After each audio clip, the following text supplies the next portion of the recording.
amane obi ade so hu akraba ofita medical de bibia he motrobo no say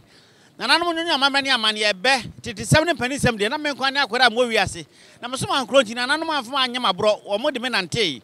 de babi amamre obi aba hu me ho nti na ye gina Dwaben ye ba ne na otosire bo ne mfi hia aduonu ma odi wakonwa so no ya be hye ho fa ejina do ba nya dom ketwa mampani nam kwaso wo ba Asanteman wura ono se nam kwaso wo ba ejina de kwaso abia mu ni machi na memfa mo kodwa bonase akraba Jabinie NYANSAPO ahona wo chiami medo ase ahwefo yeguso a ewo Dwaben na otusi bo medina se na we de se wo hwe santene a atoa ebe ya eni obi na be ka kire wo se sa santene a ebe ifini free ayo pomso otumfo osei tutu Asantemera wono ena ne brason no so di nani nyam e de ba beta na otusi bochi ti hwemu a se de bia ye kanu opomso pipe ye wo mu di kan santre no to a we no ete se amanwesem no kama mpanyini bi ba no nso no de no kran de ewa e che mampanyini de ye se convoy ai Asante beto ye de ti opomso tumfo se tutu na epia wo ba na santene wo magi twi ebum a won mu ba no enti ansa na beto opomso na nkasa Asantemera ni oti okruwi enu obrawe ngoma so na ne to esisi kedwa kofi so no na kyese enye asem ketwa no enti wono ene neye wono so ne braso a wodi nanim nyam ede eba betachi e ma remfi se nana anase ohene fanche mi o radio ye kan ohene prekope opomso tumfo se tutu to so mu wono so afia pem hankono aduokono ba kono ena yedini isi adeso aduokono nkron mpa chom fanche mi 1999 ena ono so eba bedi ade a mfishi aduonu yenu mu a ena owi afia pem hankono aduokono enkono ena obedi ade wa Asanteman enti ono so obi ade mfishi aduonu yenu na wohwemu a esa opem so ye wo no e wokotoni ma aboso mi nda ne to so nsia afia pema hankono aduonum okotoni ma aboso mi de to so nsia afia pema hankono aduonum edi ni di ankasa pa sha adaka mu e nana berima kwaku tua eno ankasa ne di na ahinie a eto no eno wabenya otumfuo osei tutu a woto so ni e ma remfise otumfuo osei tutu a wodi kan no ne mmoa ene boaye ema yenya Asanteman abra konfo noche e ka bomu ema wo mu ye denkyira so dom na wo mu di nkunim e wo denkyira e kokase a wo nu so aye e wo Asanteman so abra ntim jakedi e be bo ne man e wo fi yase na Asanteman tam santefo asrafo e ye yewra ntim jakedi so dom na nasrafo nyina no no wonku na abra na ofise wadi nkunim enefe yase e hyeboso twemu a enya asempetwa enti otumfo se tutu barema kokubia ananana barema kokubia afia pem ahankoro dunum ene wo no ena jese wayi ne tia wo beyi so hwe mia ya wodo a na se bibra wodo a ka ne ho e ka Asante ahini a emu oduye ne so no a wosa Kwame Nkrumah University of Science and Technology woye chancellor a woye penimpa wo de school na no a enye asem ketwa ye kan ne ma wo pem so aye dia enkene yie no no yam se na wotwe na nka eguso efiri afia pem hankro de okronkron obefa akonwe no ani soso na emu odu a ni nyina sa basobode a ye de ma no a enye asem ketwa se butwemu a abakosem kakra efa opemso otumfo se tutu ho no abra ye wo no na chese wono ankasa ne maame ene nana afia kobi sewa ampem a wotoso mienu ya wo won ma no mo ye nipa baanim a na woka mmerema nana afia kobi e wo won e ma remfi se emprempre ye Asanteman nana kuredu yadom wo ye ninu ankasa a enye nchen nana afia kobi sewa ampem wotoso mienu a okwa akura no no ankasa na sene mu ba ene nana kuredu yadom prempren Asanteman ne nenu ya barema pa enso ne barema kwakudua otumfo wo sei tutu Asante hene eno so eno no abakwasem kakra wo otumfo sei tutu hu bi ne se e ma refi sesehwi ena wo koye e kwaje ne ntete edi kan e wo nto aso sukuru mu a enya asem keto akra na se enye ni nti ne adwetwe wo ni nyina na bia sabiu won trek na se ya no ena wo je ntete mu ha no yimu openso na ni chiri mu e wo sehwi atoye mantem e ho ena wo koye a wo kwaje ntete e wo economy yimu wo se sukuru na se no ewo kumase ya music ni beka say elementary education afia pem hankono edusia nan mu ansa na woto so akosefwi wo so secondary school to school na wakwa pen O level ewo hono mu a enye asenketo a say remind hini e kire na de say wi so nana kwadwo edu hini oto so mienu enye asenketo akra na wono ankasa no no wo ye na uncle a eno no enye asenketo a abakwasem chirimu a wotena ne nchen kura ena odi ku school no mesra mo hwefo ne atiefo yeguso a yensu yesu ade no tisemfunso bi ba baabi a eni de ni awblasi mu na mo de akyeye opumso no odi asa wodada na ho e wa apakan no mu a efekeke wo ma Asante ahenie ya kono wo ma Asante ahenie no eye kokuro efiri bro betena kuwe so de enna form sa oguso a wodidin ni bi de ma Asanteman woji de bi de ma Ghana man na woji bi e de mewiase nyina enche kura mansen ku bata United Nations ehia ye no wokoi ema wono so wokasa ase bia ni nyina no no kodan Asante amane ni na mane ene Ghana edi echire ya ne eche so kura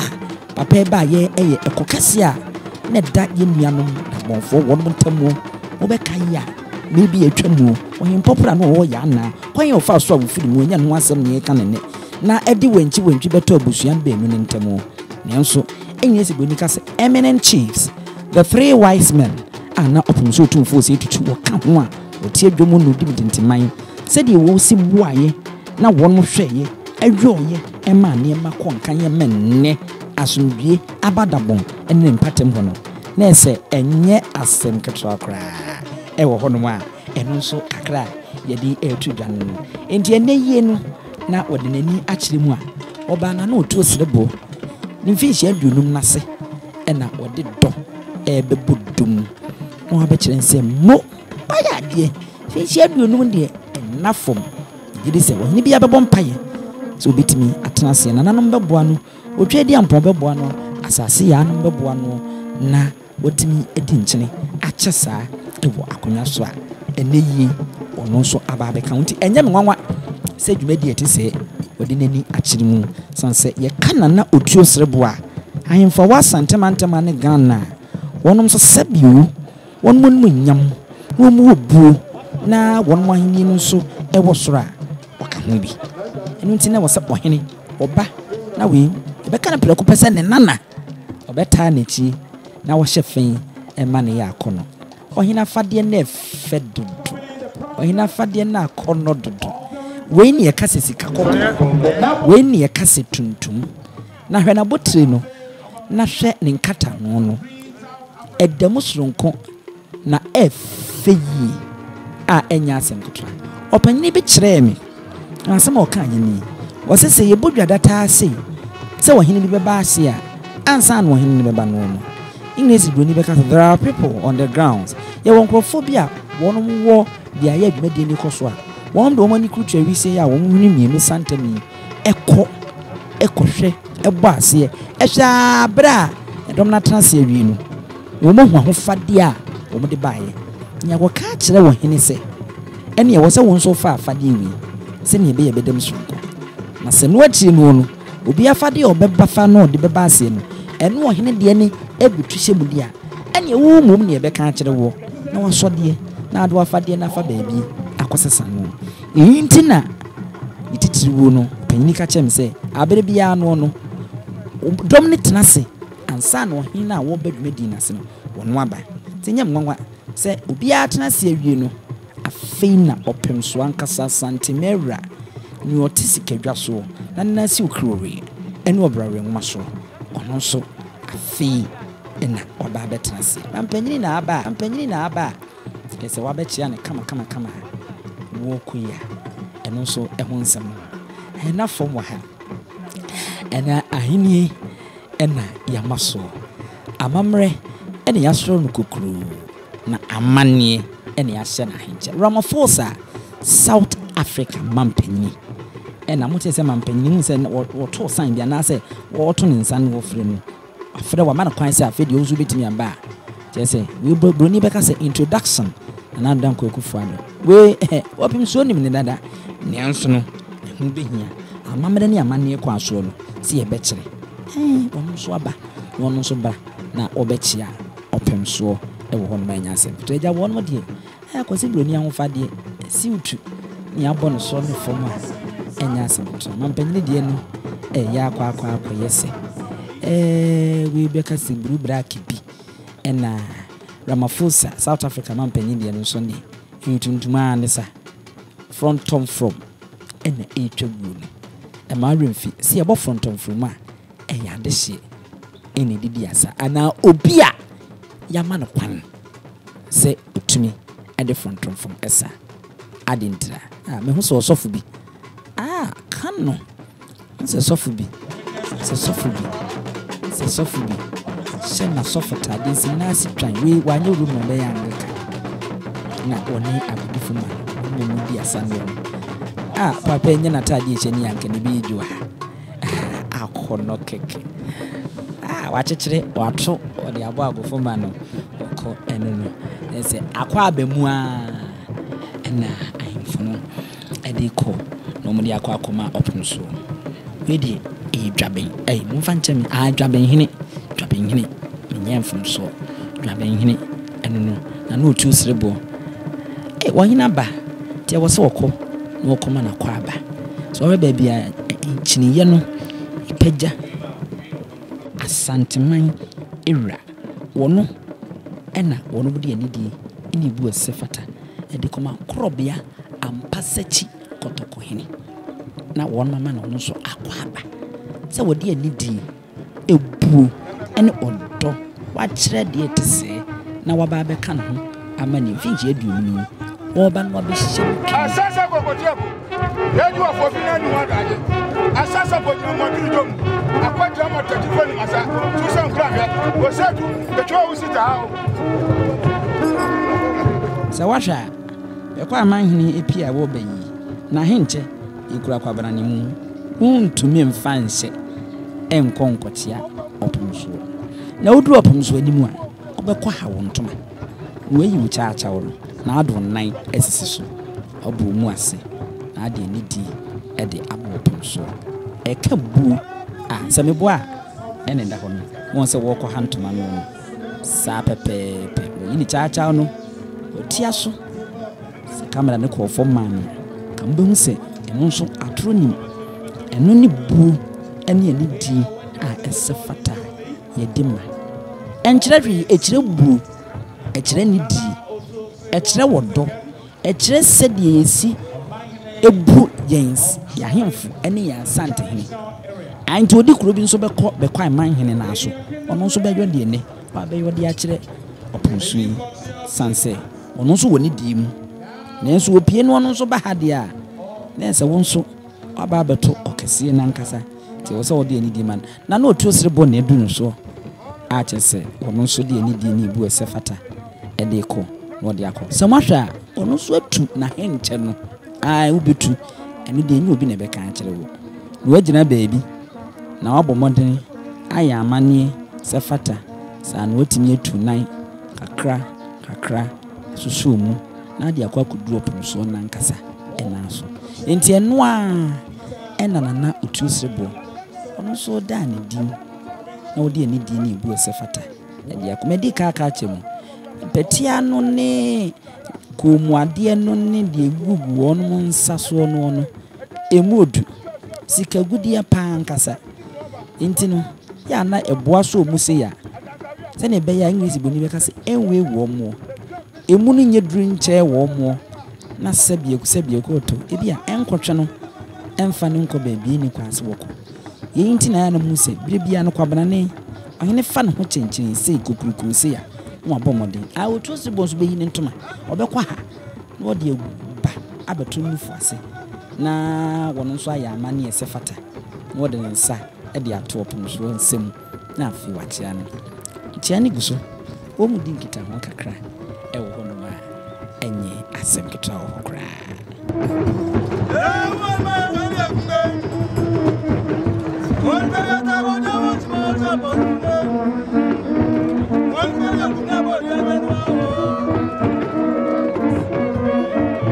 abusia na yese eno no akono keke opem so bai obeji nadwa na no otu osirebo me kwan manhene a me fanse dwumadi wonom so na edi no wonom so de anidie na ebu ese fata de abre opem so awi enu ntin na ahwefo sade yeguso aye kanu bibiara ni wa ebema na suma mu bibiara ni wa ebema na hinta mu na we ne de yedi besia ya ka kire mu se koso anafo ani di NYANSAPO ne dwumadi ahodo ni nyina echi na wokọ YouTube a NYANSAPO bomoden na like aya share ma yenu de ye de pan so ne se wo beja wadwe nkere de ato ase san se eboa ye bebiri e ma yenso yetimi konkan e ma ne ye ya ye fi se ye yi ne so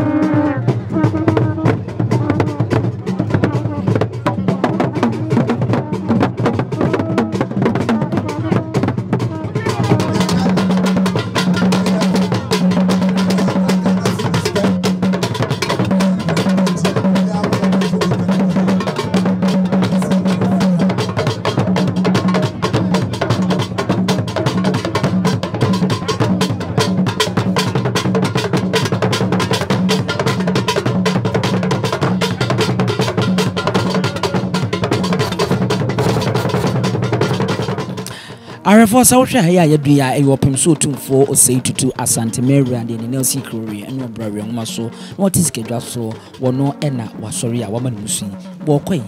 na na otu sirebo ano esiewi ti wokono akoma no me mo piafo wokono akoma no mo piafo na afi wasonumu na bonmako na eni de eni bu ese fata no eni ntini adwetwe wura wono so ba asie no bonmako hwe pomponsuo no ntakra hene no hey enafo wo hene no ma hene ye fe na wo fa ne ho so a utimi se wo hene no ofa ne ho a utimi se Asante Mera no ofa ne ho a utimi se ne wotisika dwa so no na ofa ne ho a utimi se wotisika dwa so ampa ahene ne fe na efatano na eseno ohene koswa na di ohene koswa na di ohene koswa na yekokru koswa na abodi no sew koswa na abodi ne fataw esew efataw osimpitim prim amuri owo abeduasa no agi abayen no Dunsua wosoya abrefo kwantimpo mu nsanso na hia mansan nyina no futabraba mansan nyina no mano amamreti amamram no amamre yem amamre nso na amamre nyina ne ho amane nyina ne eno no opim so tumfo sei tutu Dr. Raise the Power to Asante Mera nana piao yema wamu emotinko koswa nimo ena Asanteman etwen wo ena Asanteman eni dawso wo ena wokasa ebem wo ena wotumhye na emanu ejina wanidiem eni awbrasimu ahini eso na efata eti wahini koso na di wahini sa me de se de bedika kana wɔn mu gu so a kyerɛ sɛ wɔkɔ na wɔne na no to se bo ɛde aseda akoma ɛne nti na twetwe mu ɛho akɔbasa sɛ wɔ so ɔpem so na nkasa wodi mu na wɔda ase na afei wɔsrɛ kwan na ɔkɔ koraa.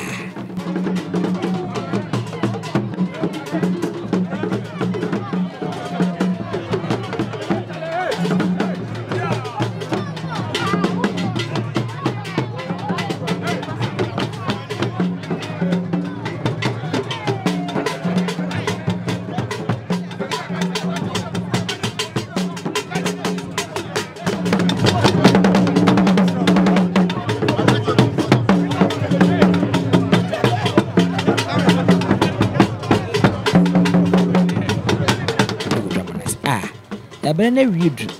a chese ohene afro na pakan a chese wo kwa no amamre ne amani mu die ke kase ohene ewo Asanteman tem hanom a e ma remfi se enkani kwa se oka kan wani na toto wani kwa baabia se de medical kan eye Asanteman rankwa utumfo se tutu.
Yo NYANSAPO mada roma de mo beduro ni ene yere mo ba adwaben enye bibia se ye nyina ye wurada se be otuo sirebo otra konya so mfie aduonum ni de de bosome na esi ho se edi afahye no nem na nwuma pii aye ni nyina ne pomponso na kasa ene Asante nyebe tena adwom bo ni chidom magana mampani so ba ye na otuo sirebo ni finhye aduonum odi okonwa so ne na ye hye ho fa ejuhu de kozo nyina de a na ye afahye mfie aduonum da sebre otuo sirebo eye otumfo ne wofa otra konya so no ho fa hye na hu ya kroba jebi ene me na mdu tu apro me do ase piao